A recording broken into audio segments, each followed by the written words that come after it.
اب میں اپنی بات یہی روک کر کے برزخ پہ بات آئی ہے تو میں ذرا برزخ سمجھاؤں گا آپ کو. وَإِذْ قَالَ مُوسَىٰ لِفَتَاهُ، جب حضرت موسیٰ نے اپنے نوجوان ساتھی سے بڑے ہمت والے سے کہا.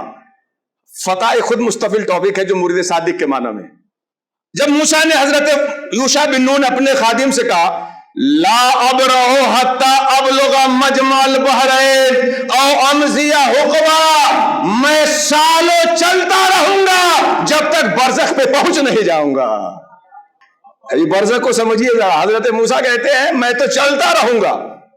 صاحب آپ 8 سال مدرسے میں 33 نمبر لے کے پاس ہو گئے تو آپ کو برزخی کی ضرورت نہیں رہی. کہیں نہ مولانا صاحب ہم تو جید جدہ سے پاس ہوئے. اچھا تو حضرت موسیٰ تو آپ سے زیادہ جید جدہ والا نمبر رکھے تھے نا. ان کا تو معلم اللہ سبحانہ و تعالیٰ تھا، لیکن ان کا ارادہ دیکھیے. موسیٰ کہتے ہیں لا ابرح حتی ابلغ مجمع البحرین، میں تو چلتا رہوں گا چلتا رہوں گا چلتا رہوں گا یہاں تک کہ برزخ پہ پہنچوں، یا چلتا رہ جاؤں.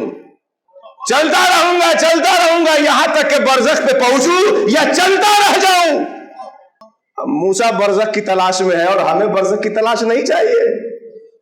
اب آگے سنیے. فلما بلغا، جب موسیٰ اور ان کے خادم پہنچے مجمع بینہما، برزخ کے بیچ، دونوں سمندر کے ملنے کی جگہ برزخ کے بیچ جب پہنچے، نسیا حوتہما، اپنی مچھلی بھول گئے. جب برزخ پہ پہنچے تو اپنی مچھلی بھول گئے. فاتخذ سبیلہ فی البحر سربا، وہ مچھلی جو جلی بھونی تھی اس برزخ پہ جانے کے بعد سرنگ کی طرح راستہ بناتے ہوئے چلی گئی بھاگ کر کے. برزخ کی نشانی کیا ہے کہ جو صحیح اعتدال پہ ہوگا، افراط اور تفریط دونوں کے بیچ صحیح برزخ پہ جو ہوگا، اہل سنت و جماعت کے صحیح روش میں جو ہوگا، اس کی 2 نشانی ہے کہ یہاں دنیا بھول کر کے حفاظت سے لانے والے بھی دنیا بھول جائیں گے. حضرت موسیٰ مچھلی لے گئے تھے نا بڑے اہتمام کے ساتھ، بھوک لگنے پہ کھائیں گے، کتنا اہتمام کے ساتھ گئے تھے، لیکن جب برزخ پہ پہنچیں گے تو اپنی مچھلی بھول جائیں گے. آپ دنیا کا جو نشہ دل و دماغ پہ سوار ہے، جب تک برزخ پہ نہیں پہنچیں گے دنیا کا نشہ نہیں اترے گا، اور کہیں جانے کے بعد دنیا بھولے اور اللہ یاد آنے لگے تو سمجھ لو آپ کے حصے کا برزخ وہی ہے. جس کے پاس جانے پہ دنیا بھول رہے ہیں، اللہ کی یاد غالب ہو رہی ہے، تو سمجھیے کہ آپ کے حصے کا برزخ وہی ہے. اچھا پھر ہوگا کیا؟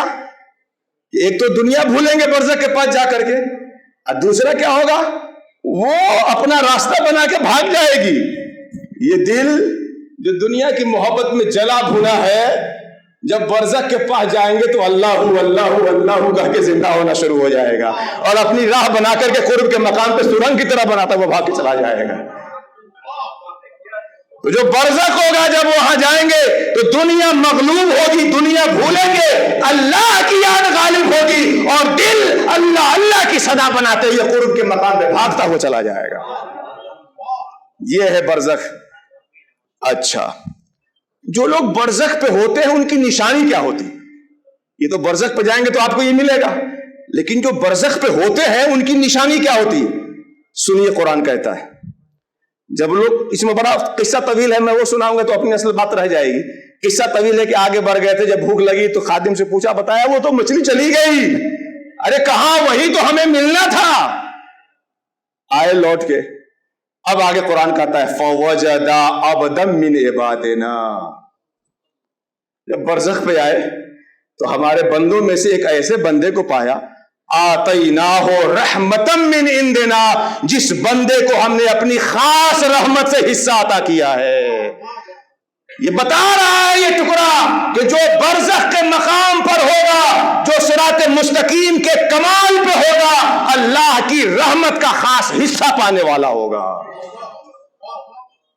آج لوگ اسی میں پریشان ہے کہ فلاں صاحب کے پاس فلاں بھی جاتا ہے، فلاں بھی جاتا ہے، فلاں بھی جاتا ہے، فلاں بھی جاتا ہے.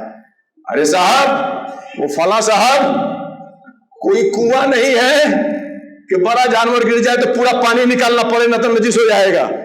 فلاں صاحب کوئی ٹنکی بھی نہیں ہے کہ اگر ایک چوہا گر جائے تو نجس ہو جائے. صاحب وہ فلاں تو سمندر ہے، مائع جاری ہے، وہاں نجاستیں جا کے طہارت میں بدل کے آتی ہے، آپ بچو کہیں کوئی آپ کو نہ نجس کر دے۔